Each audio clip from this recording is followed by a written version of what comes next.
Million Dollar Weekend Book by Noah Kagan. On Reddit, Noah noticed that users loved sharing images, often using Imgur. He wondered if Redditors would pay for Imgur's Pro subscription at a discount. He cold-emailed Imgur's creator, Alan Schaff, asking for 200 Pro subscriptions at a discount, which Alan accepted.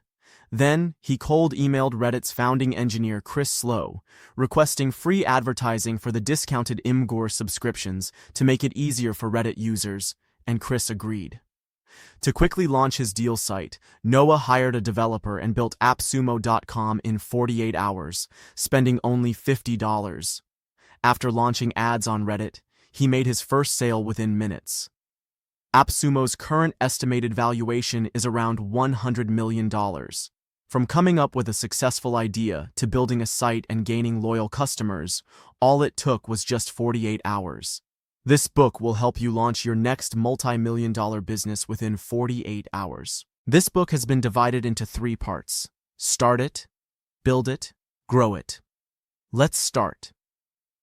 People often don't start because they have too many excuses like, I don't have any good ideas. I don't have enough time to create a business. I'm broke as hell. Or, I need a technical co-founder. Companies like Netflix began as a DVD rental service, and Facebook started as a weekend project similar to Hot or Not for college students. While many people feel the need to learn everything before they act, successful entrepreneurs do the opposite. They take action first and learn from the experience. You should be starting and experimenting without overthinking.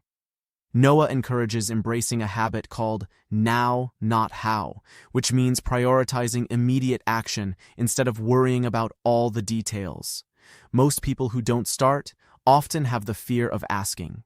When Noah was young, his dad would go to different stores every day, trying to sell copiers. Most of the time, people would tell him no and reject him. But he didn't care. He just kept going, asking, and trying. One day, he finally sold 2 copiers in one day. He was so happy that they went to get burritos to celebrate. But Noah was still upset because he had seen his dad face so many no's that day.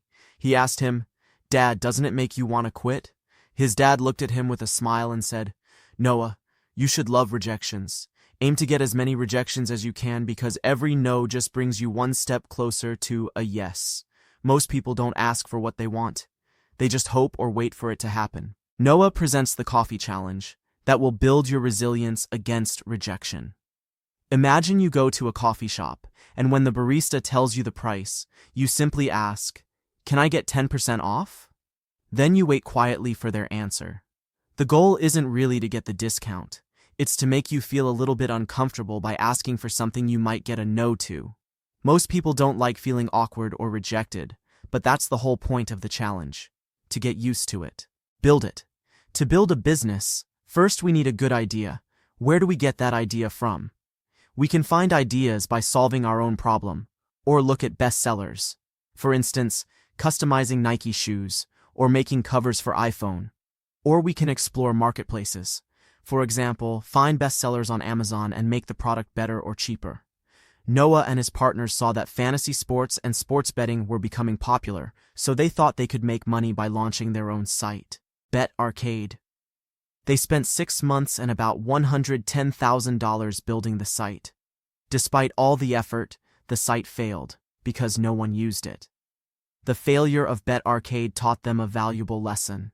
It's risky to build a business without first making sure there are customers willing to pay for it. However, out of that failure, they noticed that they were paying high fees to their payment provider. So they decided to create their own payment software called Gambit, which offered lower commissions. This idea took off quickly, and within a year they made over $15 million in revenue. Why did BetArcade fail while Gambit succeeded? The difference was in their approach toward building the business. There are 2 types of approaches to forming a business. Number 1 is founder-first approach. Imagine you have an idea for a dog walking app. Most entrepreneurs approach it by spending hours brainstorming and naming the app, hiring someone to design a logo, setting up an LLC, watching videos about apps and dogs, buying a domain name, hiring a developer. Then they find out none of the dog owners actually have a problem walking their dogs, and eventually they fail. Number 2 is customer-first approach. Customer-first entrepreneurs would call 3 dog owners and offer to walk their dogs for a fee, quickly find out that they don't really need help with walking their dogs, but instead struggle to find dog sitters when they travel, ask them about their next travel plans, and get them to pay a deposit for dog sitting. If they agree to pay, it's $1 million idea. Customer-first approach is all about understanding who your customers are, where they are, and what their problems are.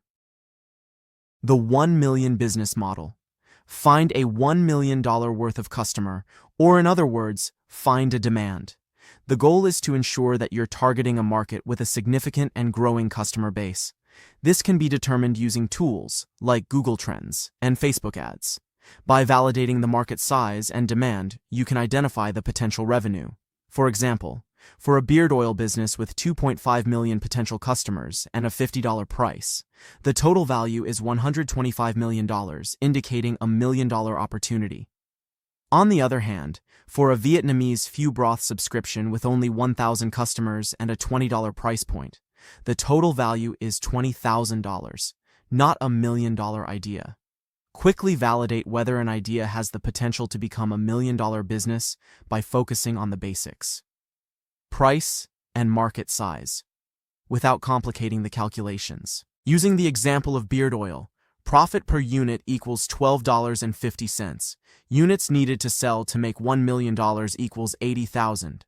Now, is your business idea valid? For this, you have a 48-hour challenge.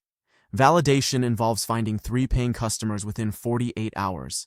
Validation is only real when customers pay you, not when they merely express interest. When you are one-to-one validating your idea, rejection is your tool for improvement. Rejection is valuable feedback that can help refine your business idea.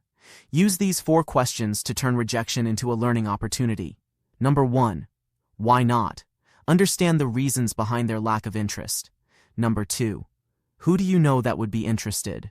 Always ask for referrals. Number 3. What would make this a no-brainer for you? And number 4. What would you pay for that?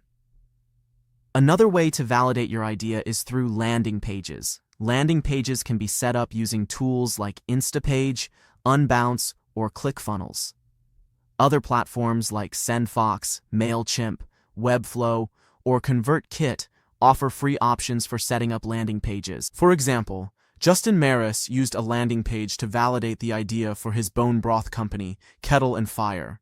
He bought a domain for $12, created a basic page with Unbounce, and got a simple logo for $5 from Fiverr.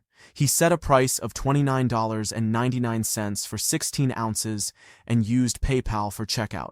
Despite the simple design, after spending $50 on ads, he made almost $500 in revenue during the test.